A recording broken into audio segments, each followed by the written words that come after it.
بسم اللہ الرحمن الرحیم. ناظرین السلام علیکم. نیوز چینل کھاریں گزٹ میں ہوں گل بخشالوی. آج کا کالم بعنوان ذوالفقار علی بھٹو اور عمران خان دو محب وطن لیڈر. ناظرین، آج کا نوجوان گزشتہ کل کی تاریخ سے بے خبر ہے، لیکن ان کے وجود میں وطن دوستی کا خون دوڑ رہا ہے.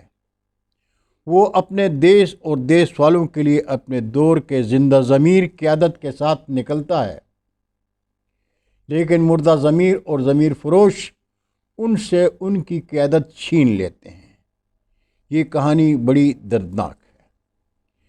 بی بی سی کی ایک رپورٹ میں ذوالفقار علی بھٹو اور عمران خان کی وطن دوستی کے حوالے سے ایک تاریخی مضمون ہے، جس میں عمران خان اور ذوالفقار علی بھٹو کے حوالے سے لکھا گیا ہے کہ جو کچھ ذوالفقار علی بھٹو کے ساتھ اپنے دیس اسلامی جمہوریہ پاکستان میں ہوا،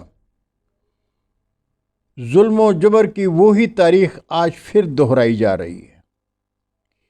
یہ تاریخی مضمون طویل ہے، اس لیے 5 ایک ساتھ میں ناظرین کے حضور پیش کروں گا، اس لیے کہ آج کا نوجوان جان لے کہ ہم بظاہر ایک آزاد پاکستان کے باشندے ہیں، لیکن ہم آج بھی غلام ہیں. بڑی مدت سے زنجیریں فرنگی کٹ گئی، لیکن ہمارے ذہن سے ان کی وہ نگرانی نہیں جاتی.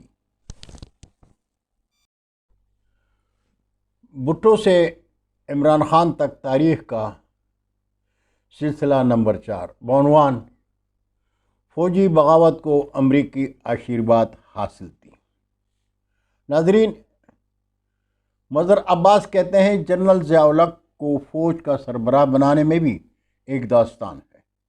کچھ عرصہ قبل مجھ سے ذوالفقار علی بھٹو دورہ سندھ میں صوبائی وزیر خزانہ اور بعد میں گورنر سندھ رہنے والے کمال اصفر نے دعویٰ کیا کہ وہ خود اس موقع پر موجود تھے جب اردن کے شاہ حسین کے فون کال پر ذوالفقار علی بھٹو کو کہا گیا، ان کی فرمائش تھی کہ جنرل ضیاء الحق ہی کو آرمی چیف مقرر کیا جائے، غالباً اس لیے کہ جنرل ضیاء اپنے فوجی کیریئر کے دوران عرب ممالک میں خدمات سر انجام دے چکے تھے، اور شاہ حسین کے کہنے پر ہی بھٹو صاحب نے جنرل ضیاء کو آرمی چیف مقرر کیا تھا.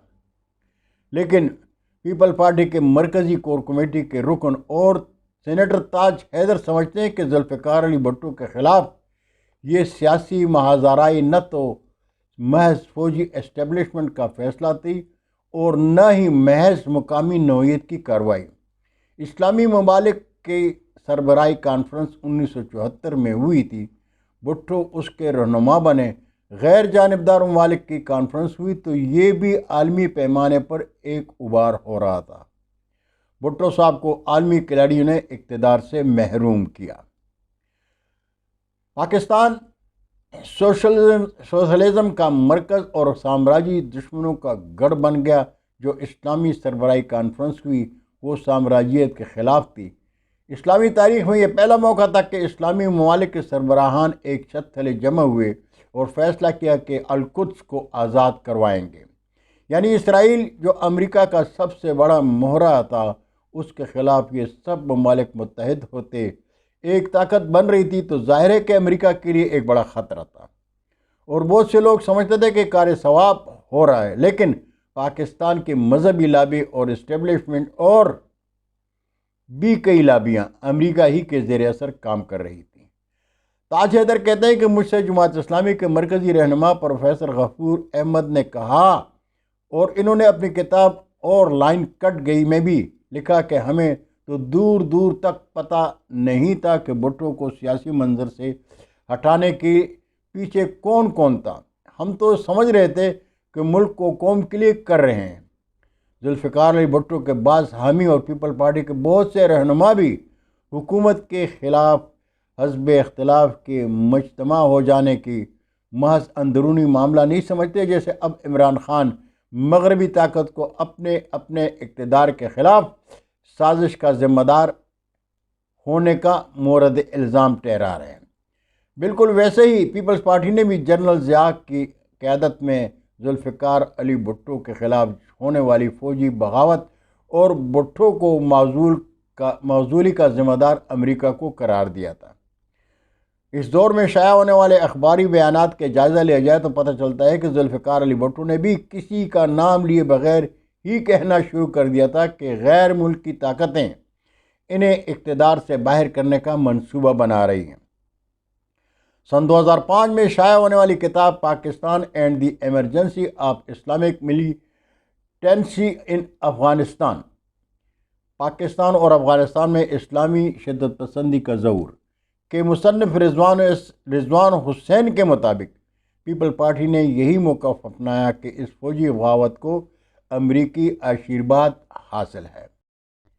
سن 2000 میں شائع ہونے والی حیدر خان نظامانی کی کتاب the roots of rhetoric politics of nuclear weapons in India and Pakistan اور رضوان حسین کی کتاب Pakistan and the emergency of Islamic militancy in Afghanistan کے مطابق کئی پاکستانی دانشور اور محققین و سیاستدان اس معاملے میں بھٹو کے ہم آواز تھے کہ انہیں اقتدار سے محروم کرنے میں غیر ملکی طاقتوں یعنی امریکہ کا کلیدی کردار ہے، اگرچہ بھٹو نے بھی عمران خان کی طرح کسی کا نام نہیں لیا تھا۔ جیسے آج بھی امریکہ نے عمران خان کے خلاف سیاسی ماہزارائی یا عدم اعتماد سے لا تعلقی کا اظہار باقاعدہ اپنے ترجمان کے ذریعے کیا ہے، بالکل ایسے ہی اس وقت بھی امریکہ نے ذوالفقار علی بھٹو کے اقتدار سے معزولی میں اپنے کسی بھی کردار کی کھل کر نفی کی تھی اور اس معاملے میں کسی بھی طرح کے ملوث ہونے سے واضح طور پر انکار کر دیا تھا۔ بہت شکریہ ناظرین، یہ تاریخ حقائق کی چوتھی قسط، انشاءاللہ کل دوبارہ حاضر ہوں گا، تب تک کے لیے اجازت چاہوں گا۔ پاکستان زندہ باد۔